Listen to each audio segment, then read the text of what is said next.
like I said, work within your budget too. Do not go out of think you need to go off the deep end on this and buy something overly complicated. I would encourage you not to.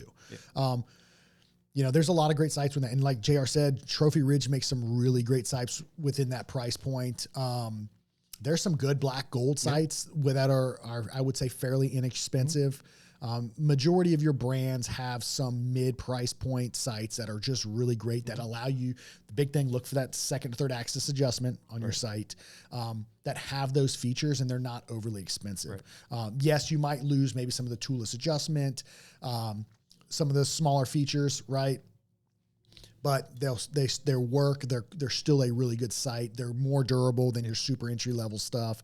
You know, one thing you look at as far as durability goes is like the actual material used with them. Like, I'll give you a prime example. Some of your really entry level sites, whenever you go to adjust your windage on the site, if you over tighten that screw, it crushes the plastic and it's no good, you know? Same for your pins. Your a lot pins, of all of that. The plastic housing, it's just going to mess everything up. And then if you try to bump it or move it, it won't go back to the same spot. It's gonna throw you off. So yeah, I would definitely highly recommend staying away from something like that if you can. Yes, and so like when you step up a little bit, you get that metal, that aluminum material that's much more durable, much more consistent, I would say, and precise, because that's what you want. When it comes to a site is you want something that's built well. It's very consistent. It is precise, because once you set it up, you don't want it moving. You don't want it slipping. You don't want it sliding, and where you constantly feel like you're losing your zero, because that is a reality with some sites too. They just don't hold a zero well with vibration. Just over time, even Yes. So all things to consider. So if you're looking at something that's a little bit more budget friendly, look at the Trophy Ridge stuff. Look at some of the black gold sites. Who else makes some really good mid price point or, you know, I think CBE has some decent stuff. I know, we don't carry CBE, but I believe they have some decent stuff that's more budget friendly as well. I think Spot Hogg has some different options for more, they'd be more of a fixed spin. Their grinder series. I think those are a little bit more budget friendly and still give me an awesome site. Man, who else is there? There's a handful out there. There's a bunch. So, I mean, just look around. I would vet them and make sure that they're quality, look at the reviews and stuff. But, you know, some of my favorite sites, I would say, and I have a handful. I think there's a lot of great site manufacturers out there. Durability wise, Spot Hogg makes some of my favorite sites with their Boonie series. I really love their MRT rings for peep alignment. Their pins are nice and bright, and their pins are very, very tough. I would say just very, very durable. And they have a lot of different mounting options too. And that's another thing to consider based off your bow. If you're going to run pick mount, BridgeLock, dovetail, direct, whatever, they offer all of those. And then again, like I said, I can't say enough about the durability side. And their sight tapes are really nice, I think, too. They've got their extended yardage sight tapes, all waterproof. And again, very easy adjustment, micro adjustment on all those. That's big for me for a site.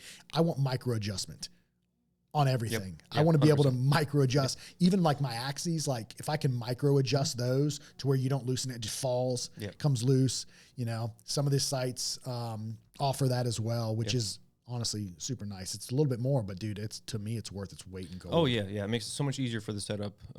So even if you're not doing it, you'll think the Bowtech. Because it makes it so much easier. The only downside, like we talked about black gold, is their second axis, it's actually moving their ring.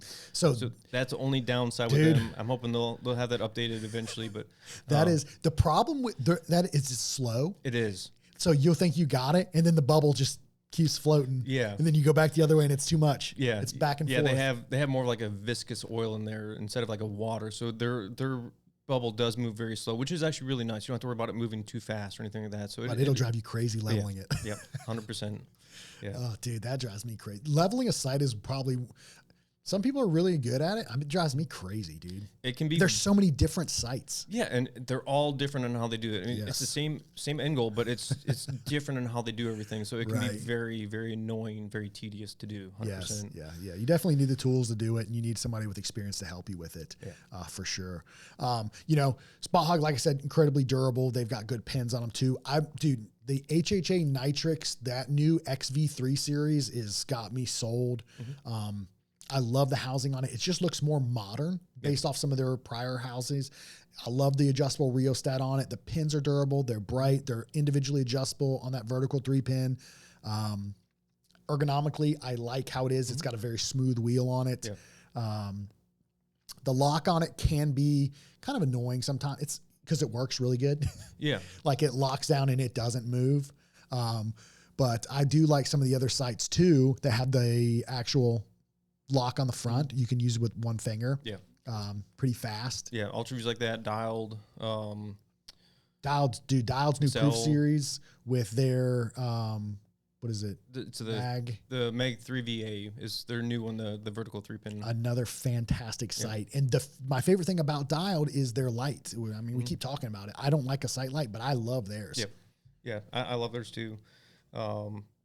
Yeah, Axcel, theirs is actually pretty user-friendly, I think, too, especially for the lock and all the features and everything. Yeah, so the new sight is the driver. And, dude, you want to talk about lightweight when it comes to sights? Dude, the driver Axcel sight is almost ridiculously light. It doesn't feel like anything. Yeah, I think it's one of the lightest sights on the market right now. Especially their pick-mounted one. There's nothing to it. Yep.